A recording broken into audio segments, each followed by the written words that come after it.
Ayan. Recording in progress.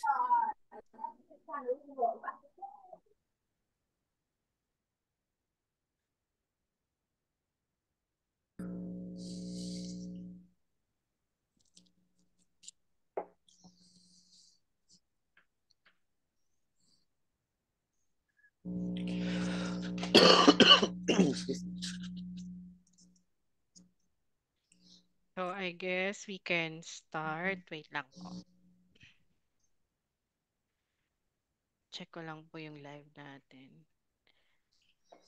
Nag-share ka na ba ng screen mo, Redner? Oo. Nakita na ni Chris. Nandyan. Wala ako nakikita. Baka kailangan mo mag-scroll sa ibang screen. Wala.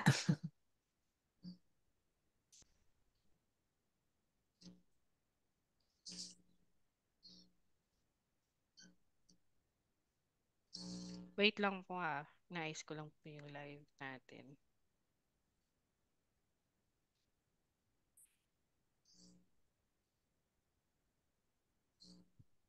Okay, we're live. So, ayun po. Good evening, everybody. Ganda. Napostpone po tayo ng ilan ba? Supposedly last week na, kuya. Opo. Nakasakit Ayun. po I ako. hope you're okay na, Kuya Redner. May konting ubo, pero okay na. Buti naman. Kayo po, Tita Irene, kamusta po kayo? Okay lang. So, I'm ayun. not, not awake yet. Oh, so, Morning po dito sa good morning po sa Florida. inyo Kaya dyan. At sa amin po ay 6:30. Siguro marami-raming nagdi-dinner pa lang. Good evening po magandang sa inyong gabi. lahat. Good evening. So before we start, I want to introduce to you our speakers for tonight. So first, we have Tita Irene. Si Tita Irene po ay isang board-certified assistant behavior analyst and founding member of a local autism school in Jacksonville. She currently serves as a job coach for students with disabilities while also supporting students and families in the school's adult and transition enrichment programs. She also assisted in the creation of one of the first ABA school and center programs in the Philippines. So again, please welcome po Tita Irene. And our next speaker po, I think most of you are familiar na po sa kanya. He is a board certified behavior analyst and holds a master's in special education from University of North Florida. He has been serving children, families, and registered behavior technicians in the autism and special needs community in Jacksonville and the Philippines for over 10 years. In addition to being a BCBA, he merged his love for travel and his special needs experience to help improve the travel experience for children and families with special needs as a flight attendant for Delta Airlines and a volunteer with the organization Autism on the Seas. Along with his passion for serving the special needs community, he is deeply passionate about sharing his Filipino culture and helping Filipino Americans gain a deeper understanding about their rich culture and heritage. Through his love for photography and creative arts, he collaborated with a friend and a fellow educator to launch the platform Tita and Kuya as a way to share the Filipino culture and people and stories in a fun and creative, engaging way. Together, they recently founded Autism Pamilya, which is a global community organization for autistic and disabled Filipinos with a mission to provide support through resources, education, and community outreach. So please welcome po Tita Irene and Kuya Redner. Magandang Wala- gabi sa lahat. Good evening, Kuya. Ayan. Good evening. So as Chris said, kami po yung nag-umpisa yung Autism Pamilya dito kami sa Florida at gusto lang talaga kami magtulong, right, tita, sa mga kapwa natin na may autism or may ibang disability. We want to be yung channel of support para sa inyo. Kaya nag-umpisa, and we're thankful to God na hanap namin si Chris and yung team niya sa Autism PH para makatulong tayo sa isa-isa. Okay, so today yung topic natin is diving into a deeper understanding of ABA. More of a question and answer po yung presentation na yon, as we a lot nakikita namin sa mga Facebook group tsaka sa mga ibang group yung parang nag-ask sila, nagtatanong bakit, ano po yung ABA? Ano ba yung ginagawa doon? And yung mga misconception din ng ABA. So as behavior analyst, we want to parang give you a true insight and yung mga true facts tungkol sa ABA, applied behavior analysis.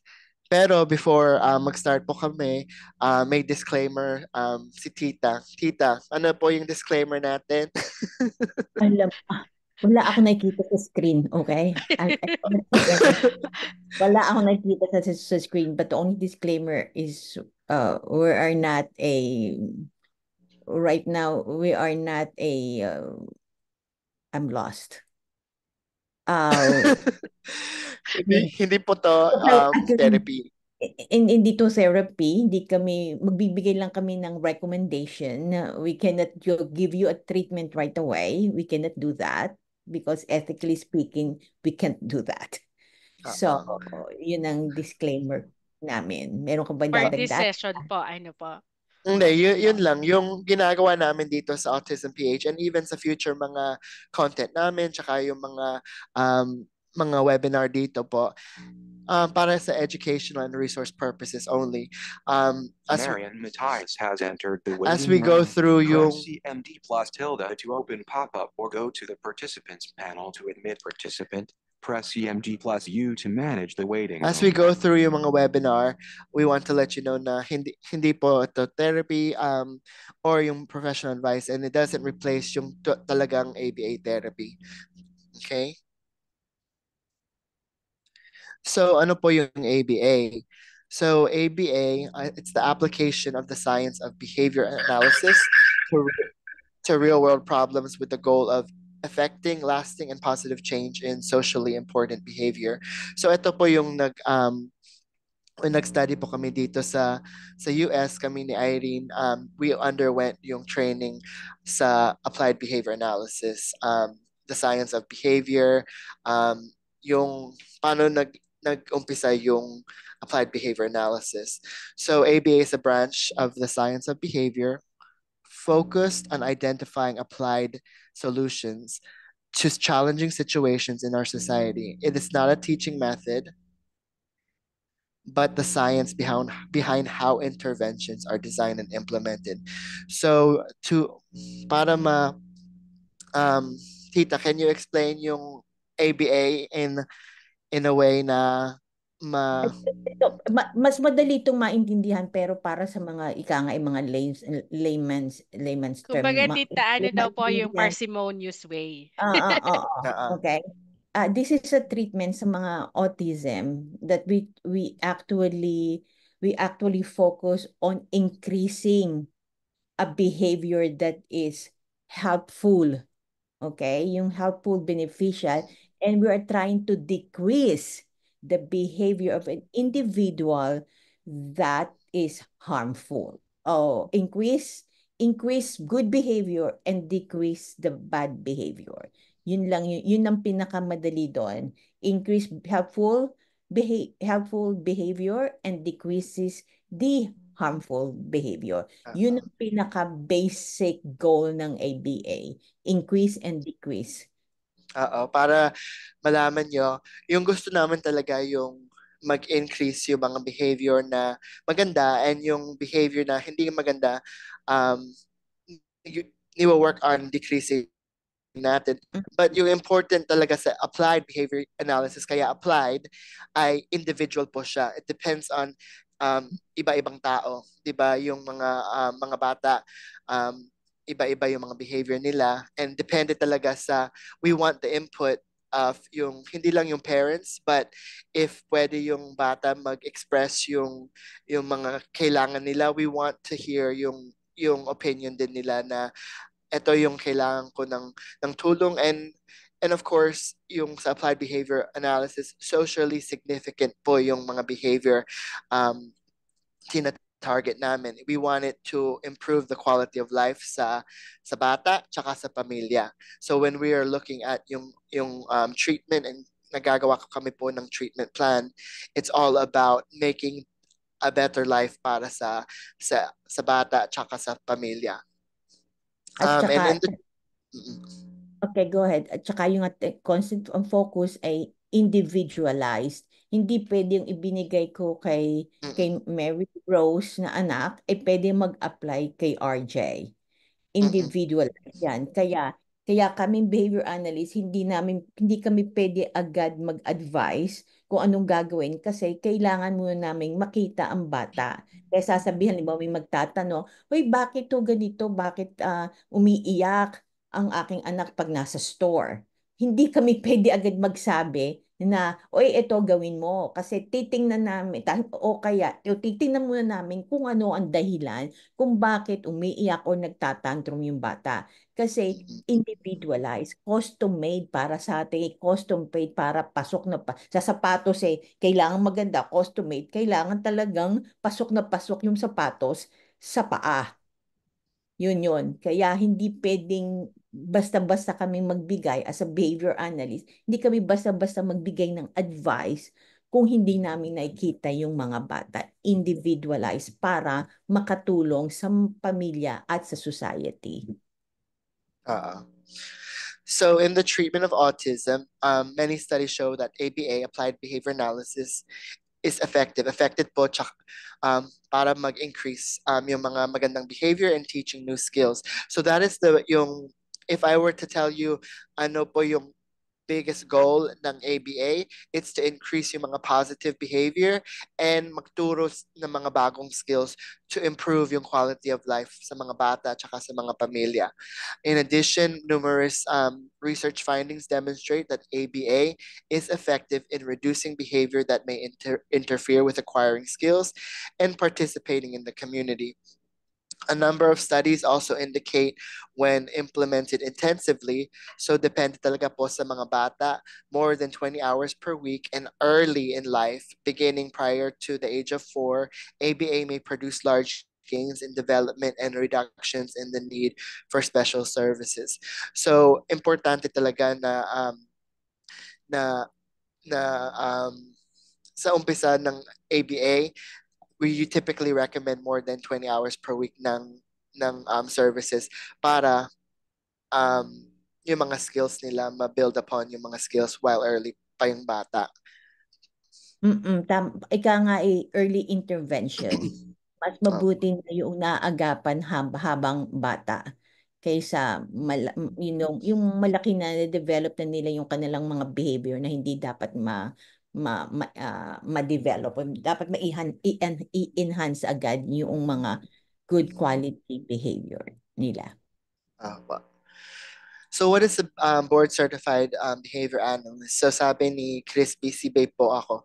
So BCBAs often work directly with people from vulnerable populations that need behavioral support. Madami sasabi, yung ABA para sa autism lang. Pero sa totoo, may mga ibang BCBA, nag-work sila sa mga ibang bata na may ibang disability, nag-work sila sa mga matanda na may traumatic brain injury, tsaka sa mga sports, ginagamit po nila yung ABA para sa performance development nila sa mga sports. So yung ABA hindi lang para sa may autism, ginagamit po nila sa iba-ibang field. Even sa HR, human resources, ginagamit po nila tawag yung organizational behavior management. So yung ABA hindi po masama, ginagamit para ma-improve yung society. BCBAs have certification. Certified po kami from the Behavior Analyst Certification Board dito sa US. And obtaining a credential requires a range of professional activities. So, nag-aral po kami ni Tita ng behavior analysis po sa college. I believe bachelor's po kailangan sa BCABA and master's po kailangan sa BCBA. And then after that, may mga fieldwork po kami. Tsaka po, may mga clinical hours kami para matuto ng behavior analysis. And then we hold supervisory roles that oversee others in the field. So ako po, ngayon work ako sa isang clinic po sa Jacksonville, and nag-oversee po ako ng mga RBT tawag, yung mga therapist, yung registered behavior technician, and board certified assistant behavior analyst. So si Tita as board certified assistant behavior analyst, may mga role pwede akong magawa pero may ibang role. Pwede mo explain, Tita, yung difference ng BCBA and BCABA, yung mga pwede mong gawin and yung hindi mo pwedeng gawin? Ang pwede kong gawin, ang every time na may gagawin ako, especially pag may mga about a behavior plan or behavior treatment, kailangan ko ng supervisor. Kailangan ko ng BCBA. So, yun ang mga kaya na hindi ako pwedeng, every time na may gagawin ako, kailangan nilang aprubahan ng behavior analyst. Yun nga ang difference namin is wala akong master's degree, si Redner may master's degree. So anything, sinusupervise pa rin ako ni Redner kung anong aking mga gagawin. Treatment plan, kailangan ko ng supervisors to do that. So BCBAs tend to specialize in a particular facet of applied behavior analysis, such as assessment and treatment of severe problem behavior. So, like yung sinasabi ni Tita, pwede siya magtulong sa mga assessment, but at the end of the day, yung BCBA, yung parang final, nagbibigay ng final mga recommendations sa program. Okay? So yan po yung role ng board certified behavior analyst. Ano ba ginagawa ng BCBA? Ang dami namin ginagawa. So, as healthcare professionals, we study behavior, patterns, and create individualized. Yun yung sinasabi ni Tita kanina na kailangan po customize talaga yung plan to help mga clients thrive. And this is accomplished through a variety of ABA strategies and tactics. So, yung mga responsibilities po ng BCBA include nagme-meet po kami sa mga client and in-observe and assess behavior challenges. So, I will break it down po para sa inyo yung first step. So, when pumupunta ang mga bata and families sa clinic po namin, yung ginagawa po namin sa umpisa ay tawag na intake assessment. Doon makikita namin yung may mga tools kami para mag-assess, and doon kami mag-observe, mag-interview mga parents para makita ano po yung mga skills ng bata. Ano ba yung biggest skills tumitingin po namin yung communication. Kamusta yung communication nila, yung mga social interaction nila, ano po ginagawa nila. Maybe po sa future mga presentation o webinar namin, we will explain yung mga yung mga tinitingnan namin sa assessment.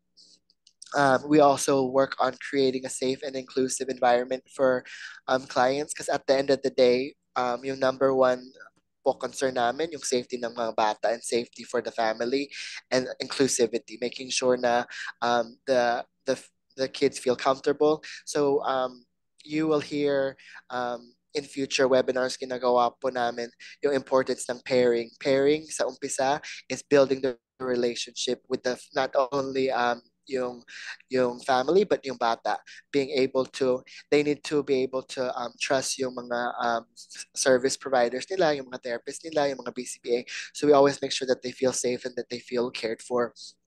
And then setting realistic goals and objectives for clients according to their observation. Ayun po, sinasabi namin yung mga goals dapat customized, dapat individualized. Yung gagawin ko sa isang bata, hindi yung same thing na gagawin ko sa iba. Kaya realistic goals and objectives. Developing individualized plans for clients to improve behavior. So alam nyo po yung and we'll go into this sa mga misconceptions about ABA. Madami akala nila na ABA parang forced compliance or may ginagawa nila para bumababa yung behavior, but it's all about individualized plans to improve behavior. And at the end of the day po, we want to give them more skills to be able to be successful in the environment. Like yung ginagawa po ni Tita, she works with adults and she gives them the skills to equip them para magtrabaho sa community. Maintained through notes of client progress. So ang daming paperwork ginagawa namin ni Tita palagi. So kung medyo busy kami kasi madaming paperworks. Learning about new techniques, methods, and findings within the ABA field. So super important po yan. Tinatawag yan CEUs, Continuing Education, as a BCBA and BCABA required po kami mag-CEU every year para alam namin yung bagong research, yung bagong mga ginagawa ng ibang behavior analysts sa field para kunin namin yung research and apply namin po sa mga iba-ibang estudyante namin. Supervising and instructing others in the field with lower levels of certification. As we said, nagsusupervise po ako sa mga BCABA, tsaka excuse me, sa mga RBT para sa treatment integrity. Importante when gumagawa po ako ng program na ma-supervise yung mga RBT kasi at the end of the day, kailangan nila ng guidance para ma-implement yung mga treatment plan. So, yung super important sa umpisa, usually yung sa mga supervision, naggagawa kami ng madaming model. Yung parang, let's say, sa treatment plan, kailangan nila mag-work on specific skill para sa communication. So when nagsa-supervise po ako, pupunta ako sa RBT and isha-show ko po sa kanila, eto paano i-run yung program para everybody is on the same page, everybody alam anong gagawin. Because if we leave the program sa RBT lang, hindi nila alam ano talagang kailangan gawin para sa treatment. And while all of those are mga responsibility ng BCBA, importante to keep in mind that it depends yung gagawin ng BCBA, depende talaga sa field nila. Kasi kung traumatic brain injury yung field or sports performance development, iba-iba yung gagawin nila. Okay.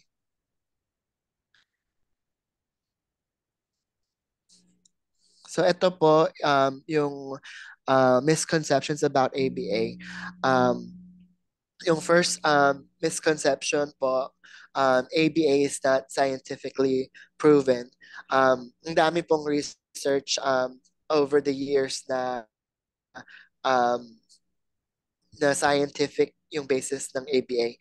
We go through yung process ng behaviorism, ang daming mga I won't give it all, but ang daming mga technical terms and ask mo si Chris kasi she's learning about ABA. Talaga yung mga science and yung mga, kung sasabihin namin lahat ng mga terms, maguguluhan lang kayo.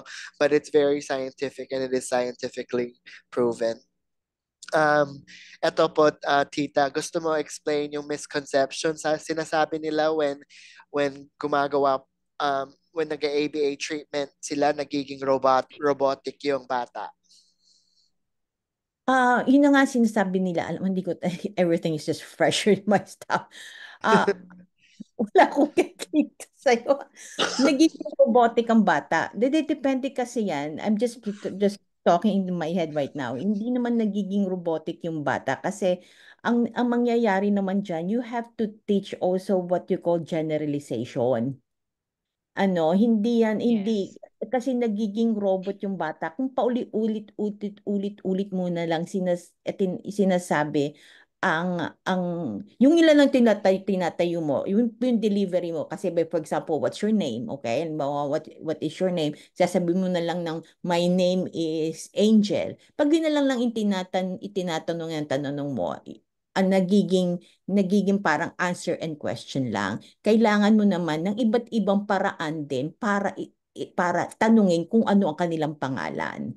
Kasi para alam nila kung halimbawa what is your name or your name is, maiba't ibang way. Hindi yan, kaya yun ang misconception, nagiging robot kasi nasa therapist na rin yun sa mga RBT na kung paano nila i-deliver at paano nila sinasabi, paano sila magturo. So, hindi talaga nag-remote. There is a generalization piece pag ikaw ay nagte-therapy sa bata. Kaya ay importante magturo ka ng magturo ka ng pero i-generalize mo agad sa iba't ibang lugar. Right, Redner? Wag para hindi maging robot sila. It's not robotic. You have to generalize everything. At kaya yan ang importante ng mga RBTs o therapists na may skills sila. Kaya yun ang nagiging points ng mga nangyayari. Tananong ko siya ng ganito, yun lang naman ang alam. So kasi yun ang doon pumapasok kung ano ang skill ng mga nagtuturo. Anong skill nila? Kaya dapat ang education is very important sa mga therapist. Yun na masasabi ko, hindi to robotic. If there is a generalization piece na nakuha mo sa natural environment training. There is what you call DTT, yung sit down table, and from the DTT aspect, you have to teach them in the natural environment, Kaya from DTT, go to the natural environment teaching. Doon magiging hindi robot. Magiging robot sila kung hindi mo kung doon lang kayo magtuturo lang sa table. Walang panggagalingan yung therapy niyan. Dapat talaga you move it. Natural environment to the work environment, to the social environment, to the community. Kaya yan isang ikot yan para kaya it's not robotic. Thank you, Tita Irene. So for the next kasi, eto medyo, ano to, mainit to sa community. ABA practitioners work out of their scope of practice. So, sa ABA, as we said, individualized din yan. So, kung we are very collaborative sa mga ibang BCBA, of course, we need to make sure na we're working in our scope of practice. So, hindi kami nagagawa ng OT, hindi kami nagagawa ng ibang mga speech therapy, ganun. We have to practice within our field of ABA. A lot of ginagawa po namin is collaboration. So, we will collaborate with a speech therapist or with occupational therapist and sasabihin namin, ito yung way ina-approach namin yung goals nila, how can we work together para mag-progress yung bata. And that's another reason why po naggagawa kami ng CEU para every year fresh yung mga knowledge and mga research namin yearly. But it's super important. When I take on a case and I'm working with a family and hindi ko feel na kaya ko yung kliyente or I don't feel na it's a good fit, sinasabi ko sa yung mga ibang supervisor and we work as a group. We really work collaboratively to see who will be a good supervisor or BCBA para sa bata. So we definitely practice within the scope of practice. Unfortunately, we cannot say na lahat ng BCBA follows yung mga, I mean, in any profession, not everybody's following yung ethical code. But for me and Tita, it's important for us, fina-follow din namin yung ethical code. And it's important for you. One thing we encourage parents is to make sure that when you're looking for a service provider, you're looking for a BCBA or therapist, na i-interview mo sila. Ask mo, ano po yung experience niyo? Saan kayo po nag-aral? Ano po yung scope of practice niyo po? O ano ba yung experience nyo? Nag-work ka sa mga bata na, baby, adults? Dapat alam nyo po yung experience po ng therapist nyo or yung profession nyo. And do the research. Hindi lang sinasabi, oh, BCBA ako. Paano nyo alam na BCBA talaga sila? interview mo sila para maalam nyo. Tawagan mo kami ni tita. BCBA talaga po ba ito? Wait, ask ko sa Autism Pamilya kung i-research namin para sa inyo kung totoong provider po yan.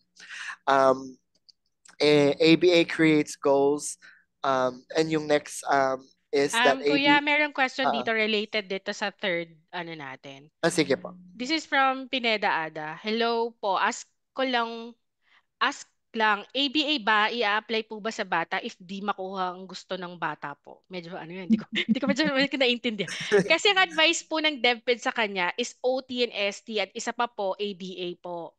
May ST rin po ba na ginagawa sa bata? I think she's referring about ABA dito. Pero ABA po ang ino-offer nila. Salamat po sa makakasagot. Ano ulit I ang think question? Ano ulit question? Ulitin ko po, medyo magulo yung question. Pero sa pagkakaano ko, yung child po yata, tatlong nirekomenda ng DepEd. May ABA, OT, and ST. Pero nung nag-inquire po siya ng slot for ST, ABA po ang ino-offer. Siguro I think ito yung mga current problem natin sa community, yung nagbibigay ng tatlo. They're claiming na tatlo yung kaya nila. And so instead of si mother nag-ask for ST pero ABA ang ino-offer. So ano pong take nyo doon? Is it the company who's just offering the ABA kaya hindi siya mag-recommend ng speech and OT? Is that the case? Hindi ko po masyado alam yung context pero I think ang ini-inquire po niya initially ay ST at OT pero ni-recommend din siya ng DepEd ng ABA. Pero yung pinuntahan niya po ang ino-offer lang po sa kanya is ABA. So parang for me parang I think I guess parang kiniklaim yata ng center na to na ABA lang for those three.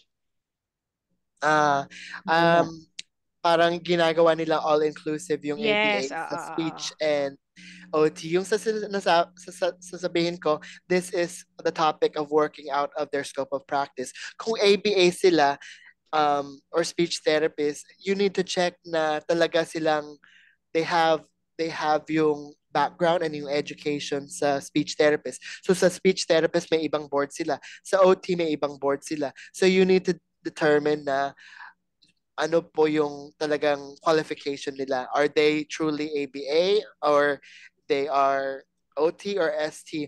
Kasi kami ni Tita, yung scope lang namin, yung ABA, Applied Behavior Analysis,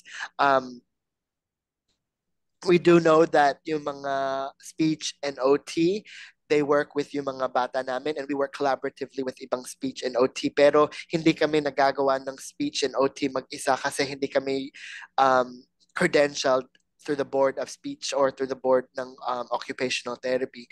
So we do notice that usually when early intervention, minsan nagre-recommend sila sa ibang bata ng speech and OT kasi parang while bata pa sila, they want to make sure na they have a solid foundation sa mga lahat ng skills na natutunan nila sa OT and sa speech. So, as far as yung question po, sasabihin ko yung if they're only offering ABA, ask mo sila po bakit lang yung ABA and ano po yung mga credential ng ABA doon. At saka remember, hindi to pasikatan. Hindi to pasikatan kung sino ang best, kung sino magkukan. Sa early intervention, kung wala pang available na speech, go ahead and start with speech, right? Sa speech development, kung wala pang available, kung walang available na speech o OT, at least kung ano ang available right away na makakatulong sa bata, start with it. Kung ang available lang sa kanya is ABA for now, go ahead and get the ABA.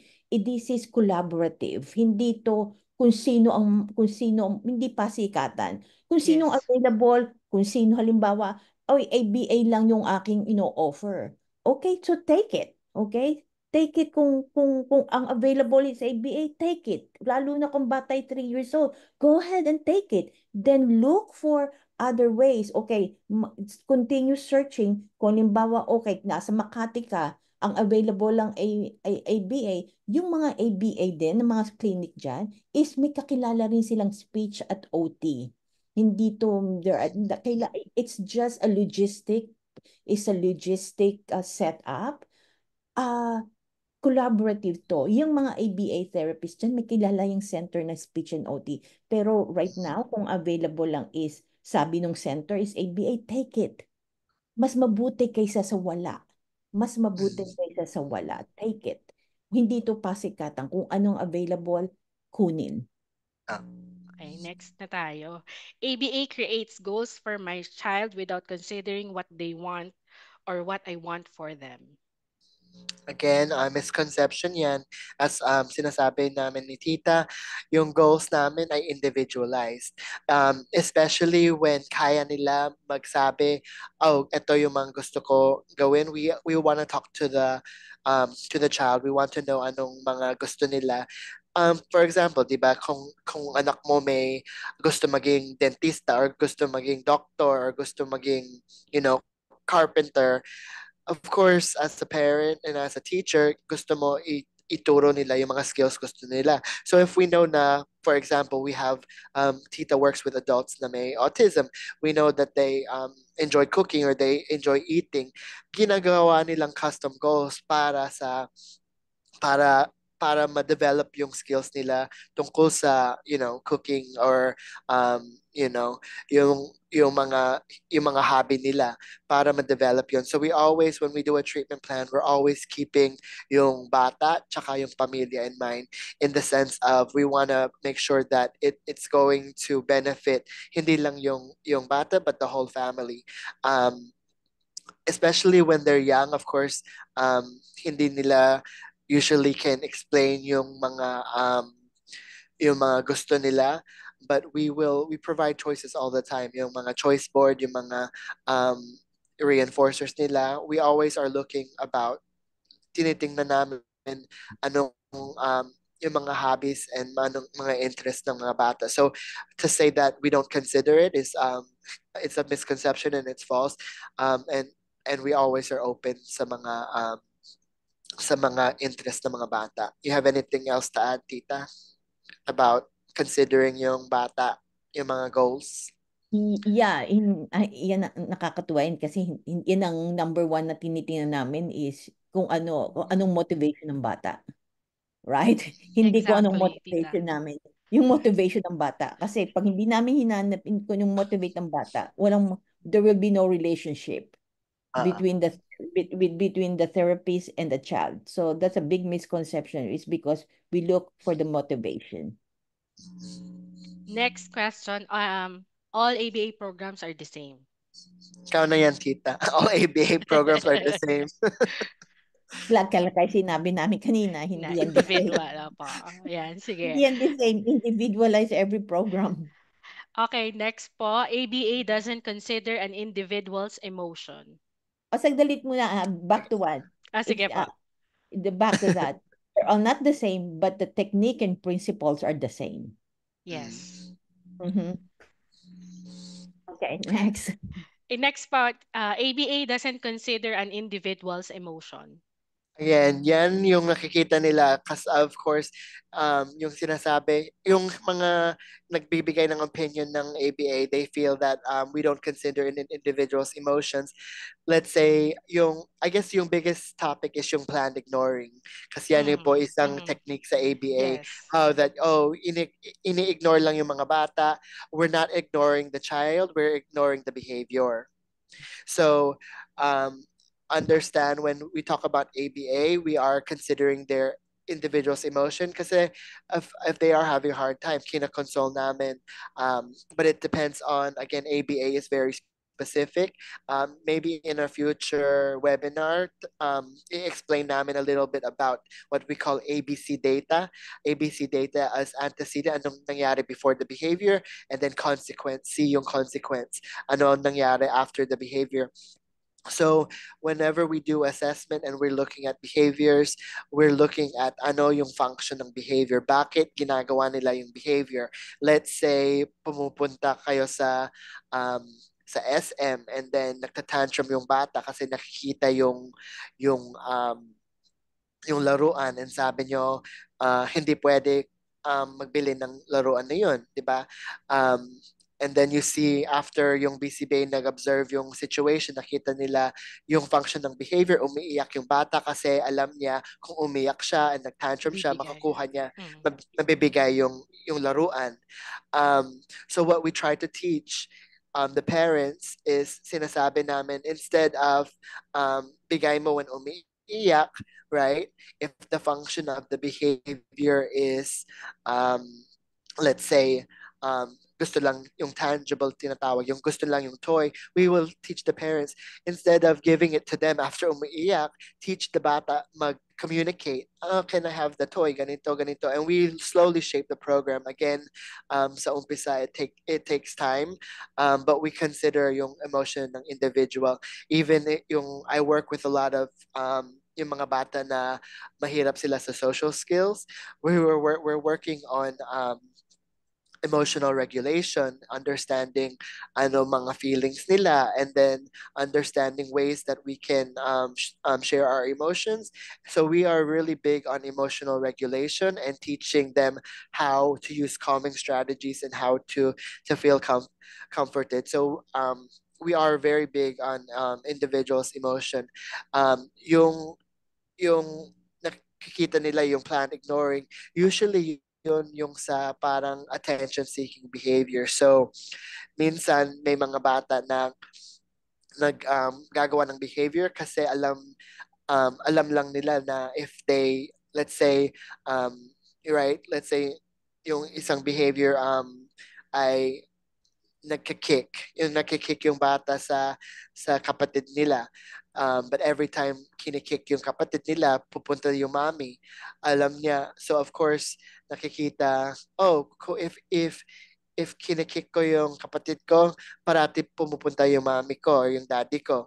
And yung nangyayari, they learn na, oh, if I kick, pupunta si mommy and I get yung attention ni mommy. So instead of doing that, sometimes we don't completely ignore the behavior kasi of course safety issue yun, but we teach yung bata, how can you ask for mommy and daddy's attention in a positive way, di ba?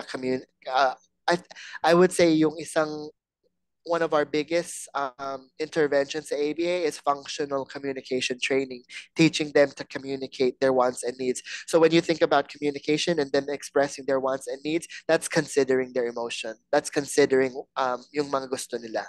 So that's one of the big misconceptions. Thank you, Kuya Red. Ako, may add lang ako. Kasi parang, since fresh na fresh pa, yung, hindi, sa akin, isa sa mga realization ko, by the way, hindi pa ako natatapos, but then, one of my realization, is yung, most often, kaming mga parent, ang na-observe namin madalas yung mga salient behavior. Pero, that's when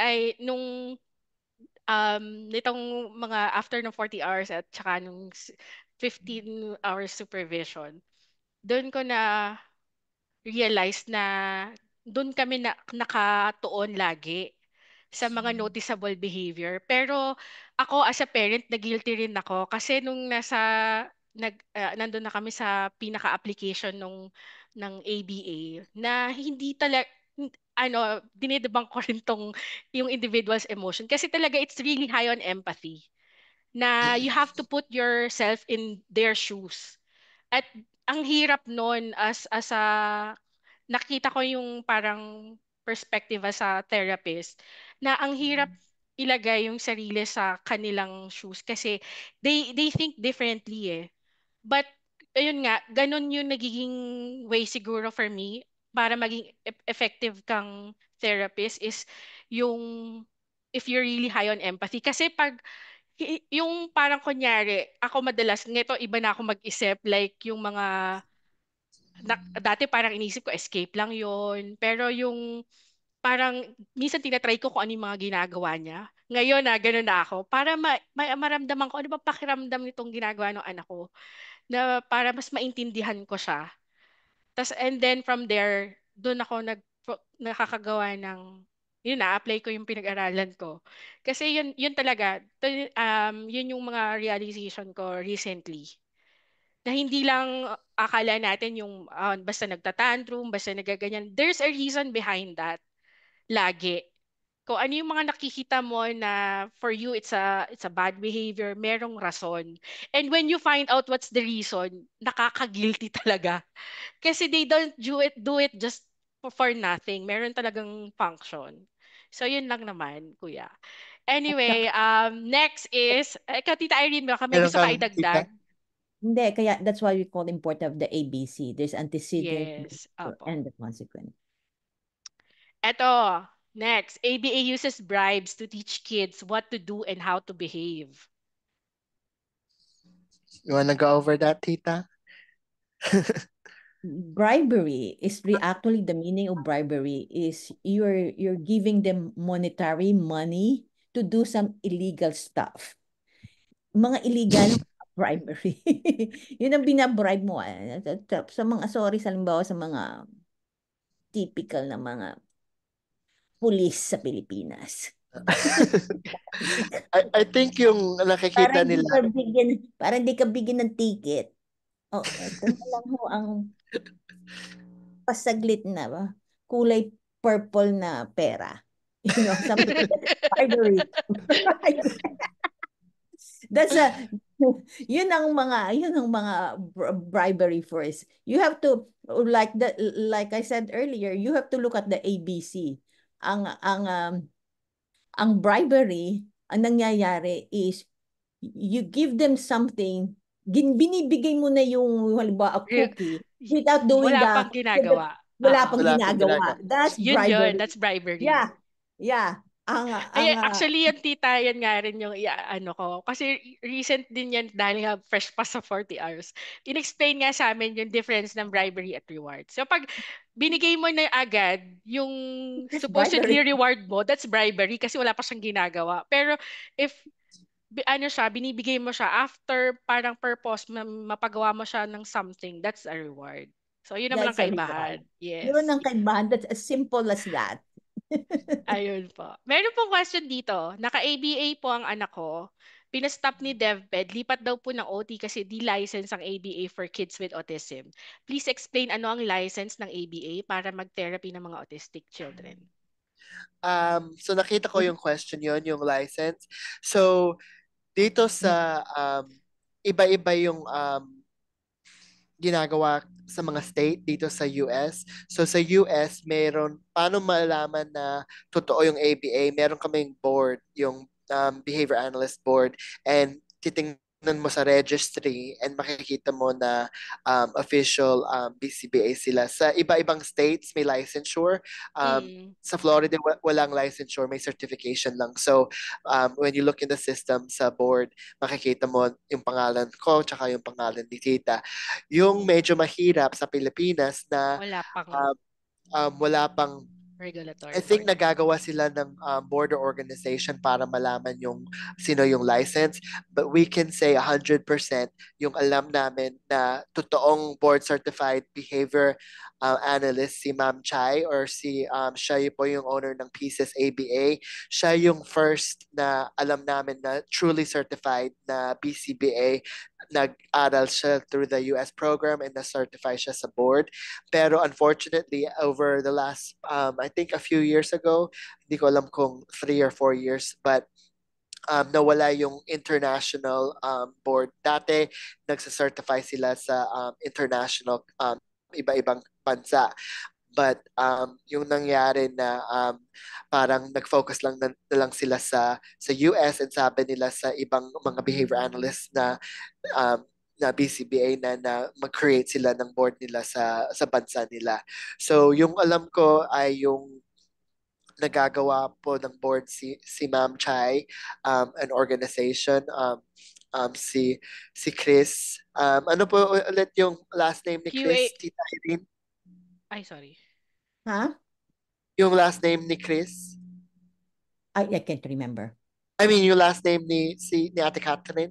Si Catherine Mendoza po. Pieces? Catherine Milano Catherine. Mendoza. So siya po yung isang board certified behavior analyst sa Pilipinas.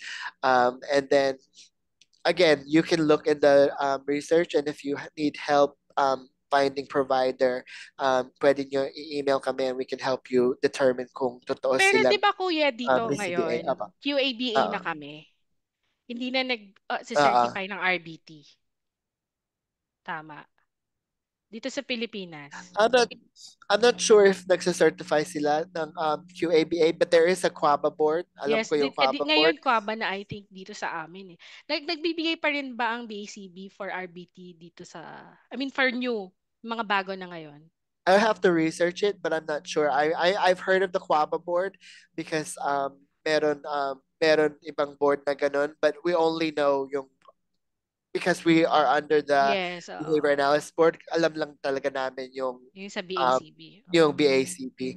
But I can research and check. And yun lang yung mahirap sa Pilipinas na it's important to research yung mga credentials talaga ng providers.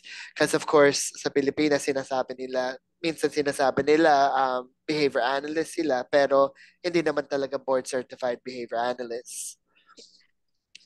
So research ko muna yung process na ginagawa nila, or we will talk with so far I think kasi, kuya ngayon, 'di ba, for yung mga registered na yung mga RBT, makikita nila sa BACB, tama? Tapos yung mga sabi sa QABA, makikita nyo naman sa QABA board, parang meron lang option doon to search for or verify a certificate. Ganun ba yun, di ba?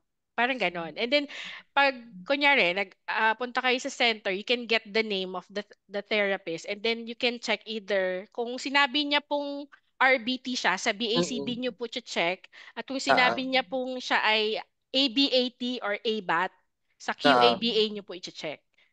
Ganun. Titingnan Yes. nyo For now, yun yan lang ang magagawa natin para to make sure na legit yung nakukuhan yung therapist. Ganun gagawin nyo. And tinitingnan ko yung chat ko kay Ate Catherine Mendoza, yung isang BCBA sinasabi namin. So she said wala pa certification na nagpapa-exam sa Pilipinas recently sa PCBA, but sa future through yung nagagawa siya ng organization, Professional Behavior Analyst Association of the Philippines. So sa future, gagawin nila through the Professional Behavior Analysis Association of the Philippines. But right now, nag-accept sila ng members ng Professional Behavior Analyst Association of the Philippines. So right now, what we would say as far as recommendation, again, do your research and don't just rely on the word of mouth. Rely on your research and rely on yung ginagawa namin. We rely on the research and we rely on the professionals. So kung hindi ka sure, message mo si Autism PH or message Autism Pamilya. You can always email us and say, ate, kuya, tita, pwede mo tingnan kung legit po itong organization po sa Pilipinas, and we will try to find our best because we have connections sa Pilipinas na certified talaga. We can ask, Ate Catherine, kilala mo ba yung itong center? Reputable po to ba ito or legit, para we can find it out for you, because that's important.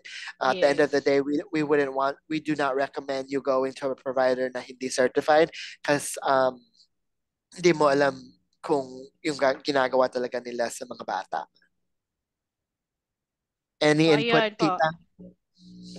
I'm not familiar kasi it's been a while, pero talaga kasi dati kasi with Catherine is everything is through us here sa States. Nag-iba. Ngayon, even the RBT, I even supervise RBT through sa here. Pilipinas. Opo. Pero ngayon meron ata kayo, so I'm not really Opo, yun nga po yung ABA. Anyway, to answer the question po, hindi pa po license sa ngayon, wala pa pong regulatory board. Pero, meron kasi pong, pwede kasing sabihin sa inyo ng isang therapist na may certificate ako. Ang kinaibahan naman nun, pwede kasing nag-attend lang siya ng Ng training. Free course, Pero free yun nga, training. kung ang ano ba kaibahan nun with board certified, ibig sabihin yung board certified nag-aral at the same time na-check yung learning, yung application ng ABA na inaral niya is na-apply niya ng tama. Na may na-meet siyang standards at nakapasa siya doon. Yun naman ang kaibahan. So for now, to answer your question po, Irina, Mami to everyone. Nikki, How do you wala. collaborate with a Ay, nut ano street? yun? What can you say about the withdrawal of support of AMA to ABA due to cases of PTSD to its client? May question po dito si Teacher Eileen. How do you collaborate with an OT and ST? What can you say about the withdrawal of support of AMA to ABA due to cases of PTSD to its client? From Teacher Eileen. Repeat the question, Chris. Kuya, how do you collaborate with an OT and or ST? What can you say about the withdrawal of support of AMA to ABA due to cases of PTSD to its client? So I will answer the first question tungkol sa how do we collaborate with speech and OT. So I'll just use yung example ko. So may mga kliyente ako, mga bata I work with na kailangan nila speech and OT. So it's very collaborative. We either do a weekly email communication, or we do communication on a monthly level where we see yung progress ng mga bata, yung goals ng mga bata sa speech, sa mga OT, and we collaborate. How can we get the most progress as we work together as a team? So very collaborative kami sa mga provider. And then sinasabi mo yung parang sinasabi nag-pull out yung AMA sa ABA kasi may na traumatize through ABA. Ganun sinasabi? Oo. Yung sasabihin ko na, like we said, unfortunately, may mga unethical, it happens in all fields, sa doctor, sa mga dentista. Unfortunately, what happens is may mga provider na hindi sila nagfa-follow yung talagang kailangan gawin sa ABA. So, of course, if you have providers who are providing bad services, it paints a bad picture sa mga provider. So, what we can say about that is it's our ethical responsibility as a behavior analyst to follow the guidelines in in our board. And it happens here dito din sa Florida. There was been madaming case dati na may ginagawa nila sa South Florida na hindi ethical. But that's why it's important. Sinabi namin dati ni Irene, you need to have a conversation with your provider. Hindi lang sinasabi na, oh, magaling sila or education. If they provide you the opportunity, interview mo sila. Interview mo yung provider. Ask, ano po yung experience nyo? Get to know ano po yung background nila. Do they have their own kids? Do they have their own family? Ano yung relationship nila sa autism? May mga pinsan sila, may autism, or paano sila nag-start sa field? So it's important to ask those questions, to get to know yung therapist nyo tsaka yung BCBA. But I think that it's important, and that's the reason why baka nag-pull out is because there have been providers na hindi sila nag-follow ng mga guidelines ng ABA. At saka as a parent, you have to remember, gumagastos kayo. Malaki yung gastos. So, kailangan nyo i-advocate yung sarili ninyo. Okay, certificate nyo. Ang certificate, can you show me kung talagang may certificate kayo, saan ba kayo nag-aral? You have to ask those questions. Kasi magbabayad kayo, mahal yung bayad. And you have the right to ask. You are the advocate for them. If your child child. cannot communicate, you're the one to advocate. So if I'm going to pay you, I need to be the one in charge. I need to be the one in control of yung gagawin ng yung mga bata, and that's a big thing in our field too, is tinatawag namin caregiver guidance or parent training or parent. We want the parent input. We want, you are the one na hindi kami kasama sa bata 24/7. Kayo kasama ng bata 24/7. Kayo mas alam kesa sa amin. But we need to know yung goals that you have in mind. So it's very customizable. When I have my parent meetings, I always ask the parents, ano po gusto nyong gawin, or anong po gusto nyong gawin ng ng bata para sa program and development nila. Because it's all about them at the end of the day, na the program is for them and for them to be successful and independent. At saka to add on that, parent training is very important. We do parent training at least once a week. Hindi kami ang ituturuan namin yung parent, but the one who's doing the session is the parent, not us. So we are watching the parent do how it works. So ituturo yung imo-model, and then the parent will do it in front of us. That's the importance of the parent training. At least once a month, you should have a parent training. Like what said, you need to advocate for your own child. Sometimes your child doesn't have a voice, so you will be the voice of your own child. Yun lang. Thank you po. Okay, ito pa lang pala yung questions. Wait lang, titingnan ko po kung meron pa tayong questions dito sa live. This is from Paolo Lizel Elegado Maglino. Hello po, ang anak ko po ay nagte-therapy ng ABA for 2 years na po.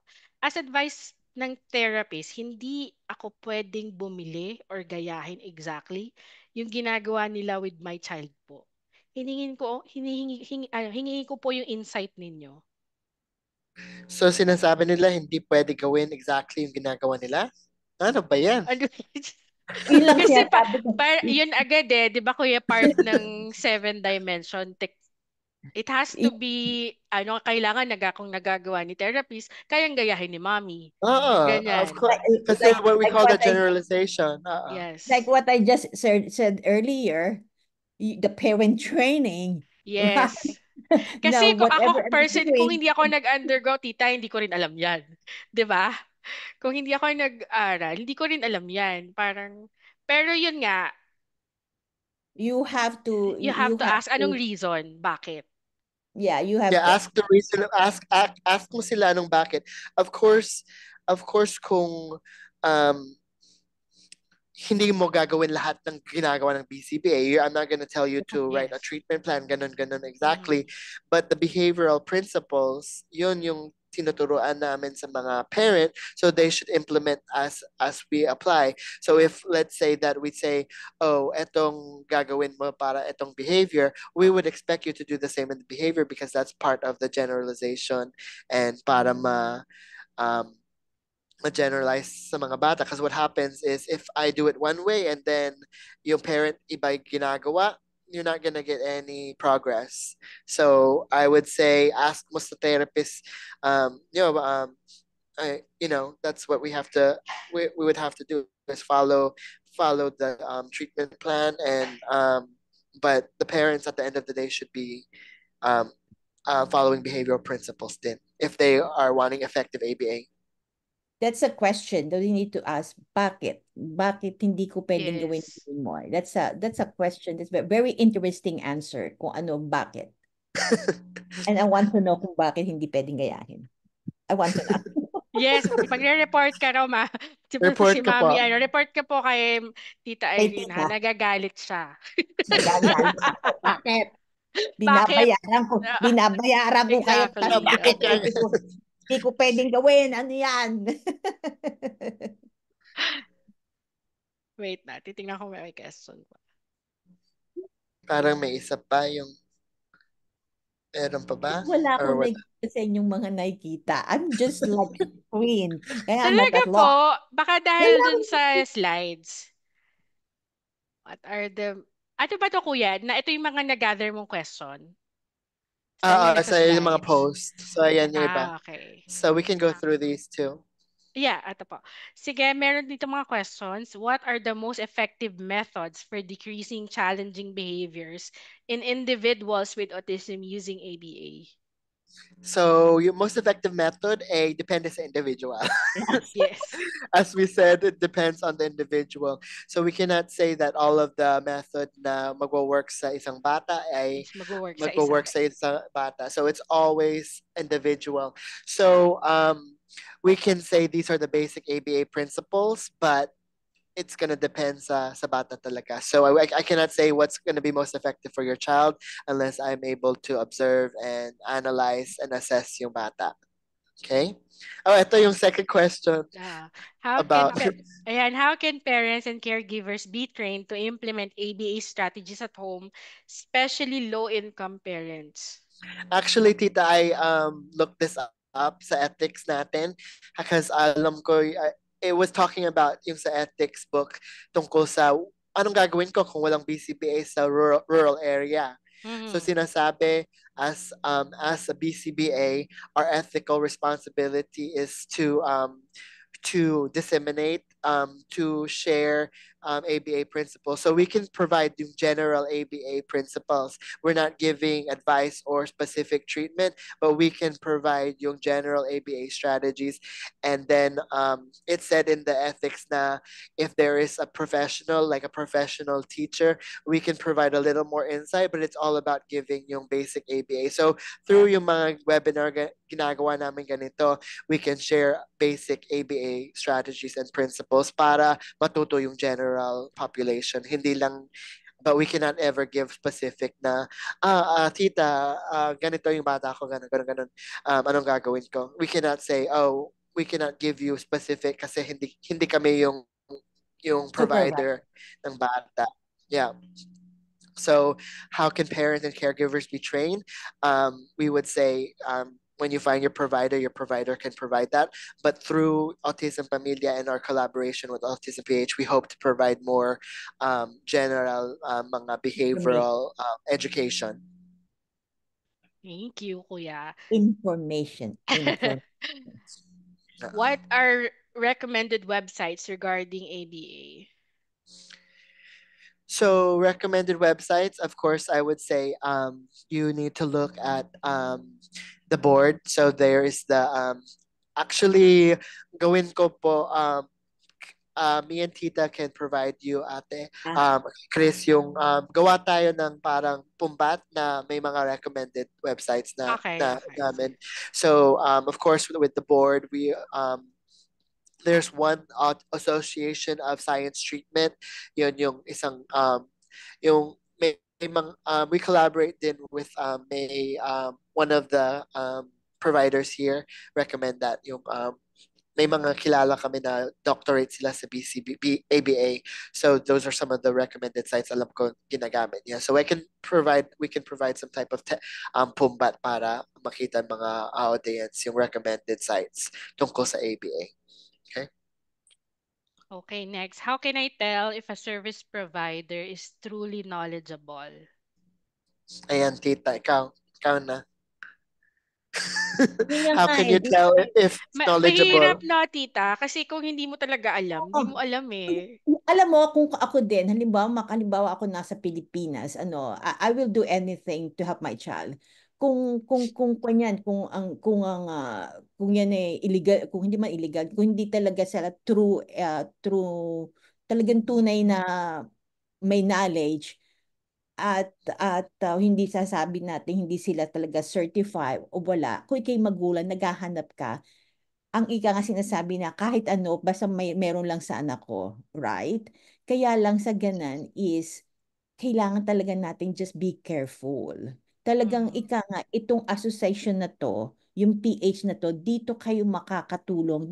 Ito ang inyong foundation, ito inyong ground. Kayong mga magulang ang magtutulong-tulungan kung sino Yes. talaga ang pwedeng, uy, ito ang base experience ko, magaling to sa anak ko, tingnan mo, talaga hindi mo talaga malalaman mo lang talaga sa experience ng mga magulang din. Hindi kami pwedeng mag-dictate na, katulad, gusto namin talaga, oy, true talaga, hanap kayo talaga na talagang legit, yan, talaga nag-aral. Pero kung talagang mahirap, pero itong organization na to, ang pwede, kayo ang magtutulong-tulungan dyan. Ito tayo, magtutulong-tulungan tayo. Kasi mahirap eh. Hindi mo, you cannot control it. hindi mo makokontrol. Merong maggagawa dyan for the, parang ika nga sabi nila, makakuha lang ng pera, kahit ano gagawin. Ito naman si magulang, kahit ano, ibibigay lang para makatulong sa anak. Kaya lang ang masasabi ko sa inyo talaga is, this organization will just help you who's legit or not, o pwedeng makatulong sa inyo. Wala talaga akong masasabing kung anong tunay. Kasi, uy, kung nakakatulong sa anak ninyo, right? Bakit hindi? Right? Kung nakakatulong, bakit hindi? Kung talagang wala ba? Kung wala na talaga maaasahan, kung makakatulong, nakaka-reduce ang behavior, why not? Pero just be careful. Just be careful and just rely to the Autism Pamilya organization. Yun lang masasabi ko. Kasi mahirap eh. Mhm. Ah. Next question, is ABA neurodiversity affirming? Yan yung isang bagong topic sa ABA, kung neurodiversity affirming yung ABA. And yung sasabihin ko ay yes. We affirm, we don't we believe na neurodiversity is important. Yung ABA talaga is to help them to be themselves, and also to give them skills to improve their own quality of life.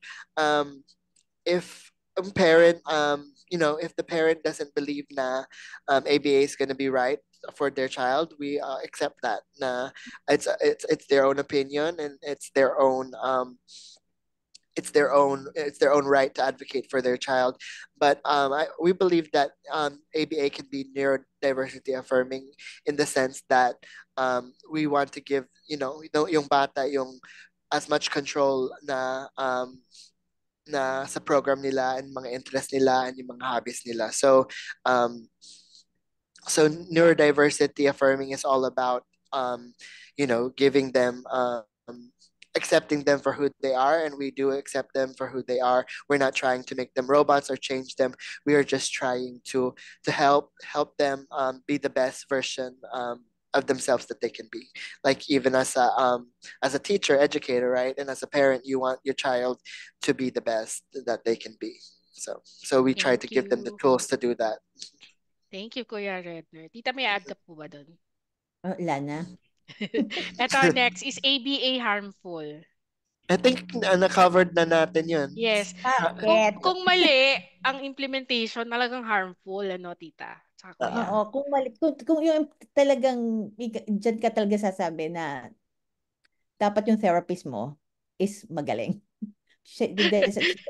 Talagang dapat knowledgeable. Hindi mo magaling, talagang dapat knowledgeable lang talaga sa kanyang, Opo. sa kanyang craft. Opo. Tapos next, how can we extend the reach in rural areas and educate them on how to effectively use ABA? Na-cover I natin think yan. yun yung na-cover din natin yun Ayan, na-cover is din natin. through Autism Pamilya, we hope to Autism Ayan. Pamilya. and through Autism PH, our collaboration, we hope to provide more general educational webinars tungkol sa general behavior principles. And we are trying to, one of our goals through Autism Pamilya is to bring yung mga Filipino-American professionals din sa mga webinar dito, so they can provide you a little bit more of general knowledge din sa mga alam namin na kailangan ng tulong dyan sa Pilipinas. Ayun. Siguro, Red, magsusunod tayo. Ipaplanuhin muna natin, na kuya. At saka yung dapat ganito din, may kasamang speech therapist and OT therapist. We try Yes, to bring lahat ng definitely professional. Para ano din, yes. Para What at you call least, it, collaborative. yes, collaborative para naman makita nila kung paano. Nakita nila.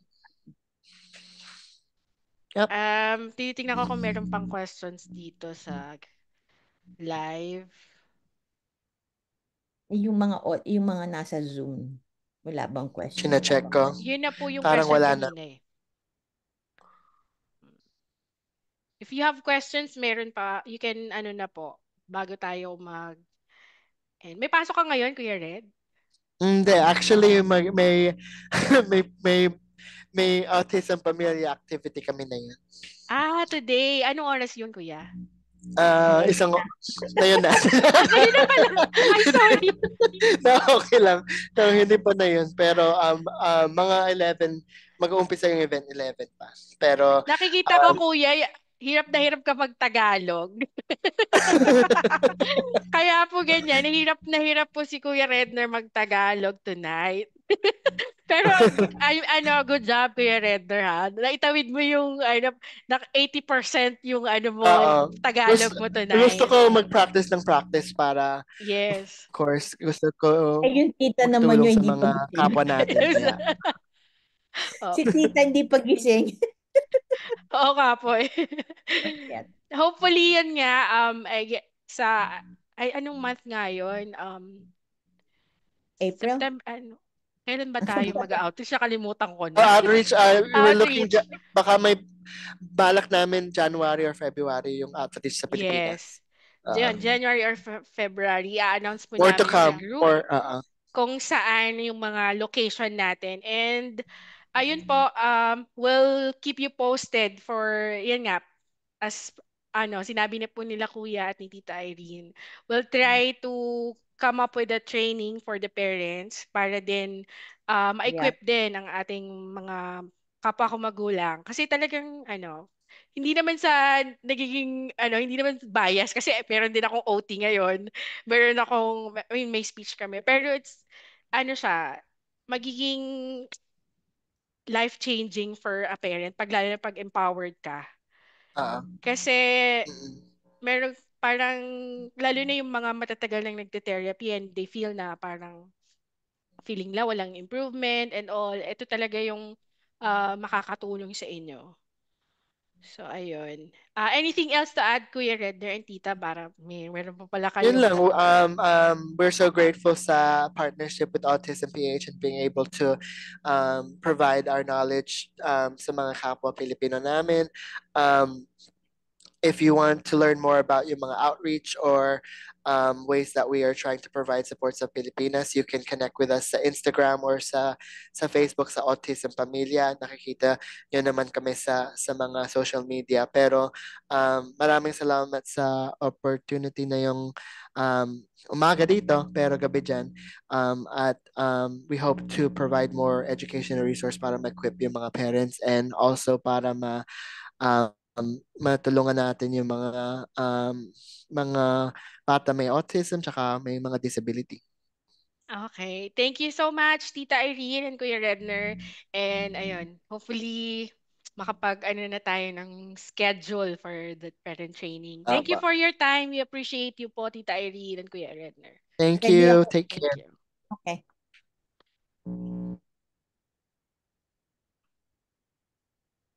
RJ to everyone. Thank you. Maria E has left the meeting.